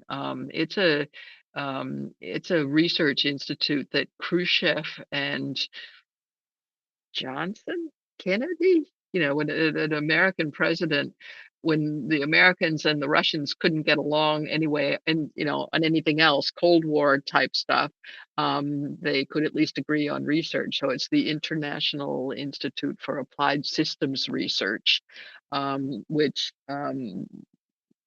also is it's certainly not as as as boxed in as although though it's pretty modeling focused. So, but it does have some very broad thinkers. I mean, this is one of the reasons why I'm so hot on the role of humans as custodians, because I feel like if that was a culturally hip idea, we might have a chance of pulling some of these billionaires into funding some of these projects that aren't available to the traditional institutional structures. Like, But that's really, really interesting because we have a problem with the planetary boundaries. It is not institutionalized. It is an act of love. And it is very easy for us when we want to get CO2 concentration in the atmosphere through time, dead easy to find it because, you've got this, government institutionalized monitoring of CO2 in the atmosphere. But when we want to know what's happening to the ozone hole, or how much nitrogen and phosphorus are being put out, or the production or the release of synthetic chemicals that haven't been tested, the data isn't there. I mean, mm, nobody's collecting it. You have to, it's really, I mean, it's really archaeological stuff you have to get into to get there. And in some cases, you have to guess or model it yourself, or so it needs to be institutionalized, and there's no sign right now of the UN or any government sponsored agency taking it on. There is interest, some interest in philanthropic circles, which I think is great, but then becomes the question: should it be philanthropists that take on the responsibility of developing the the framework that we need in order to be able to manage our relationship with the planet around us, the ecosystem of which we are a part and of which we are dependent. And so for our future development, I mean, that worries me, to be honest. I'll do it. I'll do it because I think this is so important. But there's Well, it lots can't of hurt. dilemmas. I There just are like wonder, dilemmas. it can't hurt, and there are dilemmas. But I wonder if there's some lessons that can be taken from the success of the greenhouse gas narratives in terms of being able to figure out how to get an idea to be the idea. Because I have, over the course of my life, seen CO2 go from being some small, distant consideration to being the biggest interest. But the green movement has been around for forever. You can go back to the Romantic poets and you can say that they were the first Greens to walk around and be like, hey, nature's nice. Cities suck. And so there's clearly a long history of people trying to do this. We have culminated where we have the most, technologically forged, hard-edged spear point mission of CO2 emissions and regulations. And now people are starting to get kind of aware that perhaps this is an insufficient way of looking at things. But there must be a lesson in the arc of getting CO2 to be the way that everybody thinks about the world that we can use to get people's perspectives to shift in a more holistic way. I think you're probably right, but I think you also, I mean, you say your entire life, but your life um, isn't as long as mine's been. And when I was a child, scientists were saying, "Oh, we're on our way to a new ice age," and and it's because the trend, it was getting colder, slightly colder, and it was going up. I'm not from the 1850s, but it was going up in the Well, if 50s you and look at the 60s. period of glaciations and interglacials, we do appear, in the geologic scale, we do appear to be on the very edge of an interglacial period that is going to get much, much colder. Like just Well, purely from solar cycles, Milankovitch cycles, cosmic ray cycles, like there is a pulse of interglacials and glacial periods. And so I think that yes, it probably except was very reasonable. well, also because it was getting slightly colder, and there are some scientists who think we have deterred the next ice age by or glacial by warming the earth. But there are also scientists that devote their lives to understanding the shape of the orbit of the earth around the sun, and they say no, this would continue for quite a while yet. I mean, at least long enough so that doesn't need to be our big concern. But what I was going to say was, it was already in 1896 that Svante Arrhenius said, "Hey, burning coal, we're going to warm the planet." And so this went on for a really long time before people began to take it seriously. And it was in fact not until about the 1980s when we got ice cores where we were looking at isotopes and looking at oxygen isotopes to get temperature, and could then also go in and analyze the bubbles, the gas bubbles in the ice cores, and say, ooh, there's been a linear relationship between CO2 in the atmosphere and temperature on the Earth, and at the same time you could see the CO2 in the atmosphere going up on the Hawaii time scale there. So it took almost 100 years from when scientists first started saying this was going to happen. And Bert Bolin, who was the first chair of the IPCC in 1958, he and a colleague calculated how much global warming there would be, and nobody took it seriously. And one of the reasons that people did begin to take it seriously is the fact that the oil companies invested so heavily in it and worked actually very closely with independent, university scientists for a very long time, until the businesses themselves realized that this is a problem. so they stopped playing together with the academics on this. So I think things are moving faster now. I do feel, I mean, I'm being, I mean, I spend so much time with businesses who are worried about biodiversity and what they can do with biodiversity. Mm. And so I do think this is changing. My own very simplistic vision of what's happening is, I think getting those pictures from space of the Earth started changing us, started changing we're all on a journey in redefining, re-understanding human relationship with the world around us. And every culture has had that story. And we're all still moving. This is a journey. And it's sort of like a normal distribution. So you've got very few out on the ends and a whole lot in the middle. And 20 years ago, the ones that were way out front, they were talking climate change. 10 years ago, they were talking planetary boundaries and biodiversity. Now they're talking systemic transformation. Meanwhile, the top has also moved and the top has made it to climate. But I feel with all of the businesses and so on talking, and especially banks, interestingly enough, Hmm. talking to me now about biodiversity, I feel that the top is beginning to move there as well. And even the end is moving. There aren't as many people now saying, "Oh, there's no climate change." Now they say there's climate change and we're causing it, but it's too expensive to do anything about it. Um, so we're all on a journey. What do you make of the banks investing in biodiversity? What does that even mean?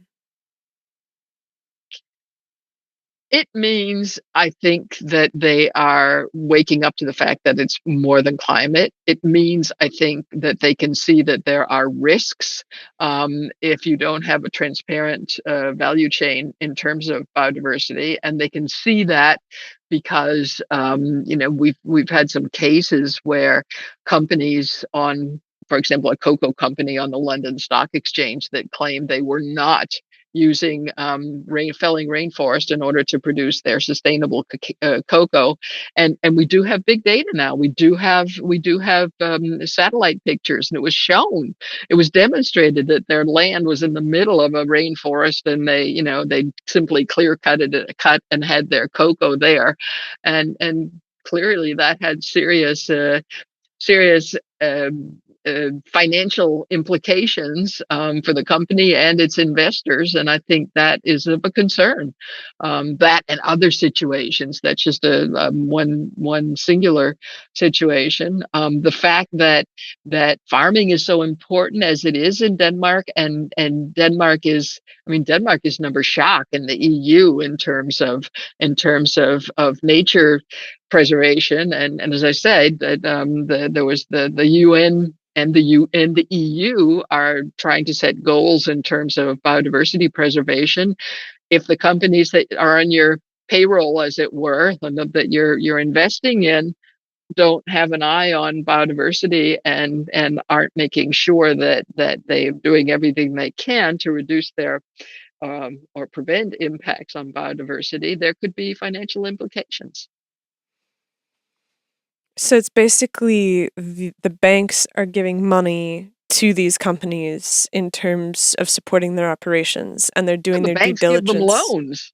And they're doing And their it's due diligence to make sure that they're not giving exactly. loans to somebody who's misrepresenting their practices, which will end up with serious blowback when and if people find out.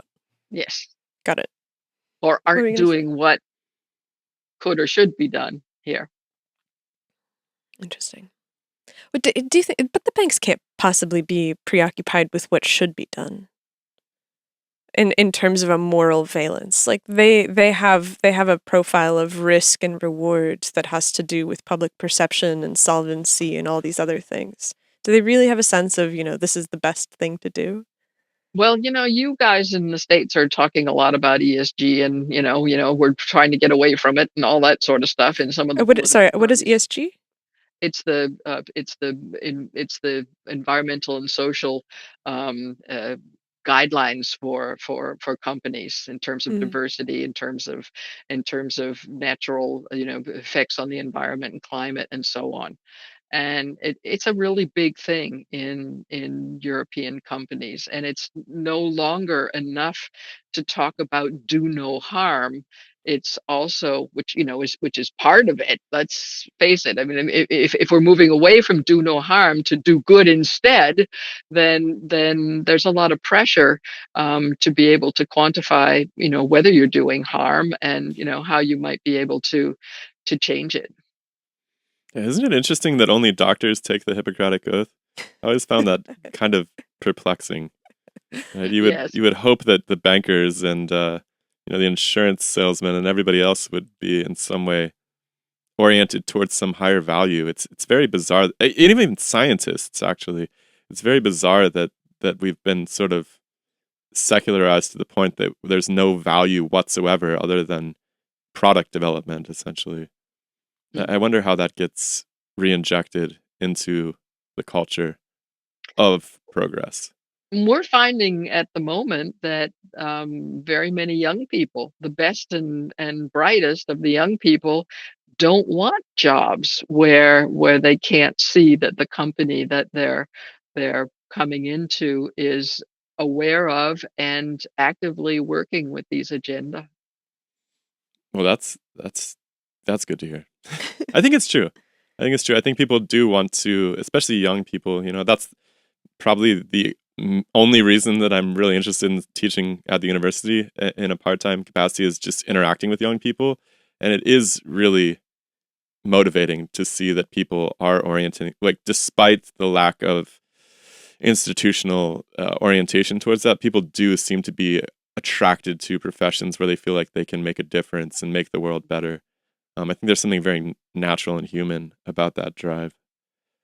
But I also think it's interesting that we've gotten ourselves in a situation where you only have formal education the first fifth of your life or something like that, and decision makers are farther along they're beyond the first fifth, as it were, and our understanding of the Earth as a complex adaptive system, or even climate change, has been generated so rapidly in the last 20 years, 20, 30 years, that the people who are coming out from universities or even from high schools today, they do understand that they've got this, and they understand it's necessary and able to, in order to be able to continue to thrive, that we address these externalities.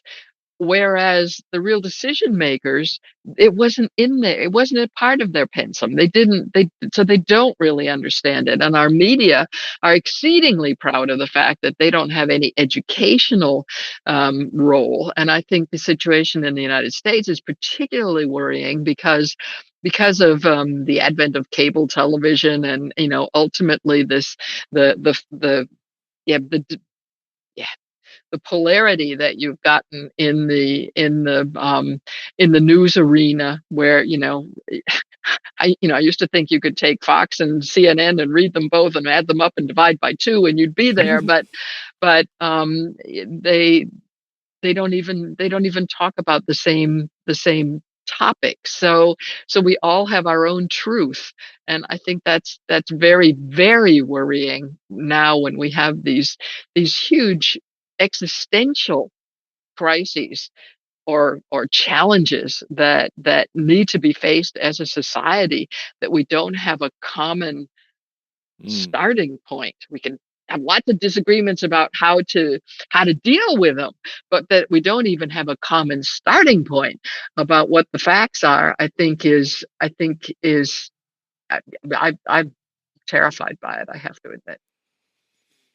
Yeah, I think that's one thing that we can really look to if people are, especially young people, are like figuring out, like, who do you vote for? Like, some people are just like, I hate all these people, I don't even want to vote, or I don't want to participate in this at all. And it's like, maybe what we should be orienting ourselves towards are the people who look like they can work with anybody and make stuff happen, as opposed to, like you said, like if we orient ourselves towards actually progress in the sense of coming to compromises and being able to process solutions outside of the bounds of this party line or that party line, and we really fixate on the people who are able to move like that, that might be a more productive way to orient yourself. It's really interesting because I've been reading The Power Broker, which is the book about Robert Moses in New York City, and how he came into the Parks Department as this bureaucrat and basically ended up remaking the entire face of New York City, put in a bunch of highways, helped increase public transportation access, built like almost 1,000 parks. And he's a hugely controversial figure because he remade New York in his vision. It wasn't a thing where he was going and soliciting questions of, how should we do this? Let's have a committee and let's organize. Robert Moses showed up and knew exactly what he wanted to do and committed his entire life to figuring out how to pull the handles and levers of power in order to make it happen. Love what he did or hate what he did. It's an example of what it looks like to accomplish something. And I feel like that's what's freaky about the position that we stand in right now, because we've done enough analysis of what it looks like to accomplish something that we know that to make something happen, we must destroy something and we must do something that's distasteful to the status quo. And that's an awkward position to be in, because you're going to break eggs. And when you break systems and when you change systems, it's super upsetting to people, and often the burden falls upon the poorest. And so we know that that's not a burden that we want to put onto the poorest. And yet there has no evidence has been accumulated that can show that it's possible to do it in any other way. And we stand on the cusp of yet another moment where we have to start to break things in order to get them to be functional. And it is, like you said, a war of minds and of cultures and of desires and of standpoints, because you have to have the same ground that you stand on in order to be able to say that, okay, tearing down the tenements to put in a highway and a park is okay. And that's a hard universal ground to find right now, because we live in rural Oregon, and let me tell you, these people do not care for sustainable development. Let me tell you, this is not a thing they can go down the street and be like, sustainable development's a great thing, and have people be like, yeah, I cannot tell you how many people have been like, do you know what the UN is doing at parties? Where it's just kind of like, I understand. Technology has left you guys in a really bad place. There's a really fascinating Oregon Public Broadcasting series called The Timber Wars, about the designation of the Endangered Species Act and preserving the old growth forests in the Pacific Northwest. And there are environmental activists on record in that series saying that their goal was to destroy these people's way of life. There's so much hurt and angst that has been built up here that somebody starts talking about sustainable development and they're like, we know what that means. We know what those people want to do to us.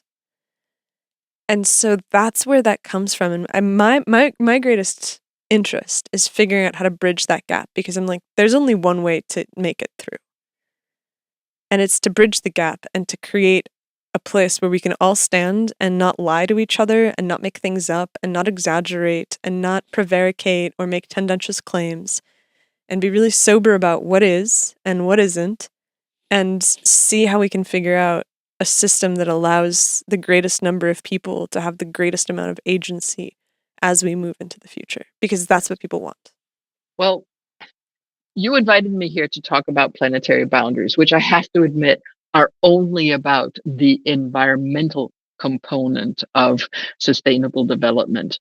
But the social component is every bit as important, and it is a question of how we share the Earth's limited resources. And we have to have both of those in all the time. And people come to me and say, I do social sustainability. I say, no, there's no such thing. And there's no such thing as environmental sustainability. You have to get them. Sustainability isn't a place. It's not a condition. It's a process. It's a process whereby the value that we get out as individuals or as a society of using the Earth's resources comes with a minimum of environmental and social costs. So we can't just focus on the environmental side. We have to have the social side as well. And people come to me that are, humanitarians and, come say, "Oh, you think that climate is more important than people?" I say, no, no, but I don't think you can worry about people without worrying about climate at the same time, because climate and biodiversity are proxies for what makes, for the currency that makes us rich. And if we use it all, then people are going to, we have to see this together. So I hear you. It's absolutely correct. And that's why I feel very fortunate, to be honest, to be living in Denmark. Denmark has a very low Gini coefficient, which means it's really, really hard to be really, really rich. Hmm. On the other hand, you can't live on the street. I mean, it's just not, if you're living there, it's because you've made an active choice not to take what the state is offering you to. And in that sense, we are the country in the world that when they surveyed people after COVID, did COVID bring you as a society closer to each other or farther away from each other? We're the ones where 80% or 70 to 80% said it brought us closer to each other. I mean, there is so I feel a place like Denmark is a really good starting point to try and make some of these small steps and changes that we need in order to make a systemic transformation. Unfortunately, very many Danes walk around and whip themselves with a wet spaghetti because we're not the United States. We can't do things like the United States, and but I think in a time of transition where, I mean, let's face it, this is necessary. When you're in that kind of a situation, I think we're in a much better position because we're a small country with a low Gini coefficient and a great deal of trust between each other. I think we're in a really excellent place to try and at least do some of the experimentation that's necessary in order to make some of these transformations. I mean, it'll be interesting to see how it comes out, because I know that the Dutch farmers are not happy about this in a lot of No, cases. but you know what? The Dutch farmers went too far. And they went so far that they lost the public opinion. They lost the backing of the public. So, I mean, with the fact that the Dutch farmers aren't happy, I think it's fine. Because when you make progress, it's where there's friction. Maybe the government did go too quickly in saying we should do this or that or whatever, and you should have less meat and blah, blah, blah. And then there's this, but the fact that it's been said, the fact that it said we need to do circular agriculture, and you get this sort of back and forth. I talked to Christina Figueres, who was the chief negotiator for the UN at the Paris climate agreement, and she said dealing with climate change is like getting your lorry out of the mud, your truck out of the mud. You can either pull it or you can push it. But if you pull it, you run the risk of losing control over what's happening at the back end. If you push it, you run the control of losing control over where it's going. So you have to do push, pull, push, pull. And it's at that interface between the push and pull that progress is really made. So yeah, the government may have gone too far. Yeah, I understand there was backlash, but then the farmers went too far, and now there's public backing backlash. So they're moving that line. Where they're going to end up, I don't know, but they're not going to just defend and stay at status quo. There is evolution happening in the agricultural system in the Netherlands. Very cool. Well, I look forward to seeing where it goes. Did you have something you wanted to ask? Yeah, I was just gonna say, do you know anybody who's working on the social side of things that we could talk to that would have some real insight into where that rubber meets the road?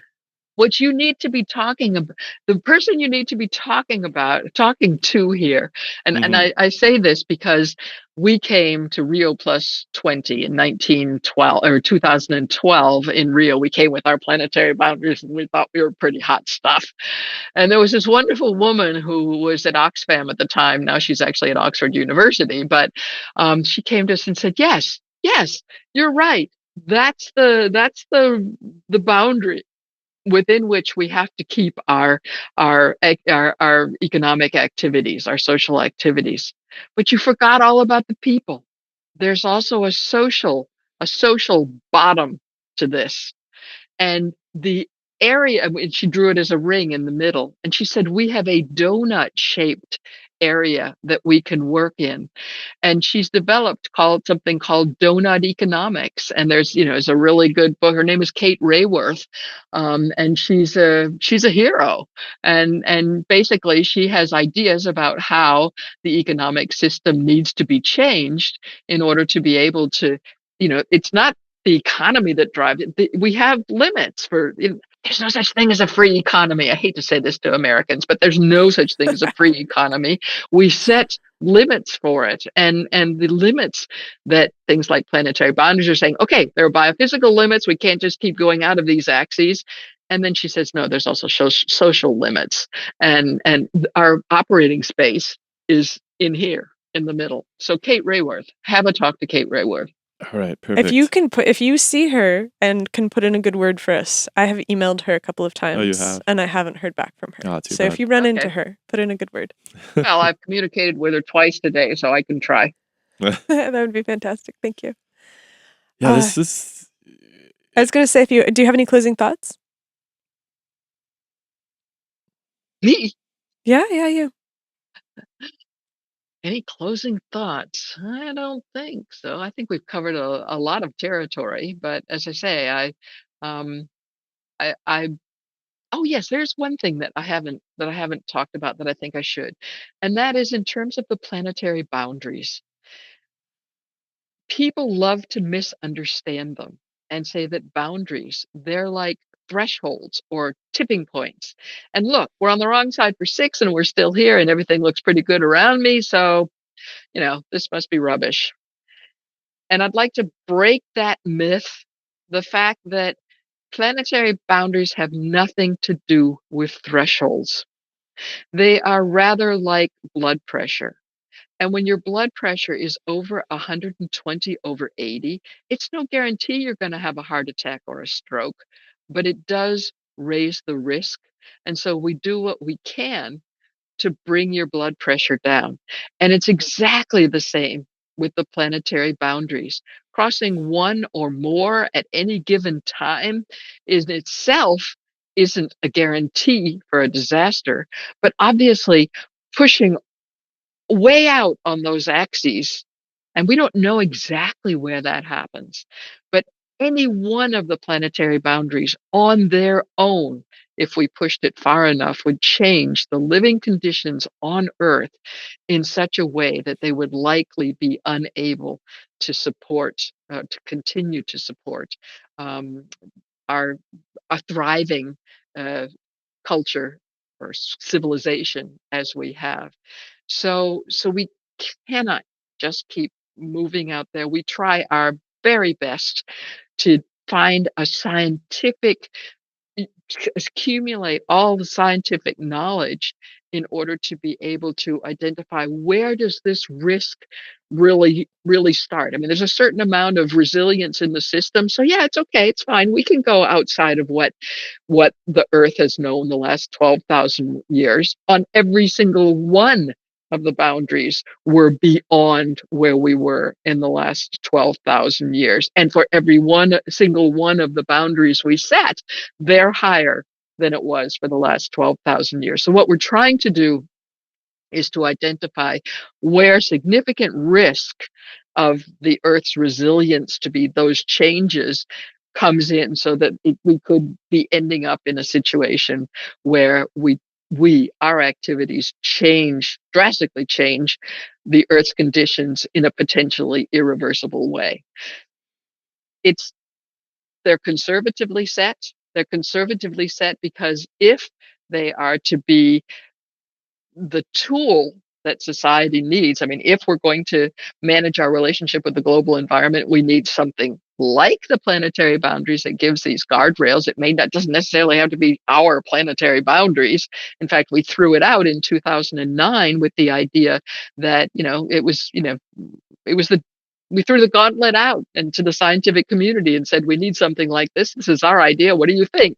And it's interesting that every time we've done an update, and to be useful, you have to continue to do updates as knowledge is out there. It's a different set of authors because different groups, different researchers around the world, and there are 29 researchers from 8 different countries on this last one that I was just the lead author on. So it's a different team every time. Nobody has suggested that we should throw it all out and start all over again, but it's been modified underway, and it will continue to be modified if it's going to continue to be useful. And fortunately, there are businesses, there are states, there are cities that are all referring to planetary boundaries and trying to manage their effects on all of the boundaries already. So in that sense, I find that the boundaries have well, they certainly this enterprise, this framework certainly has the interest of a lot of people. The paper that we had published on the 13th of September has now been downloaded to almost 220,000 times. That's pretty good for a scientific paper that has been out for a month and 5 days. So there's a lot of interest here, and that of course pleases me. But there's a big job ahead of us. I just thought it was important to break the myth that planetary boundaries are that crossing them is the end of the world. Mm. I really appreciate the work that you do and the chance to see a more holistic and nuanced perspective, because I've been really searching and struggling for ways to talk to people about the larger picture, and I think that this work does it. And so I really appreciate that. Well, thank you.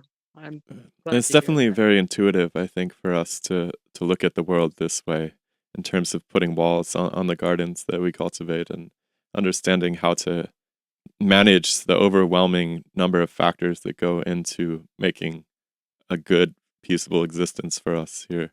We Yeah. didn't even get to space mining. Next time. But yeah, thank you for giving us so much of your time, and it's It's been a been very great pleasure illuminating. I look talking. forward to going.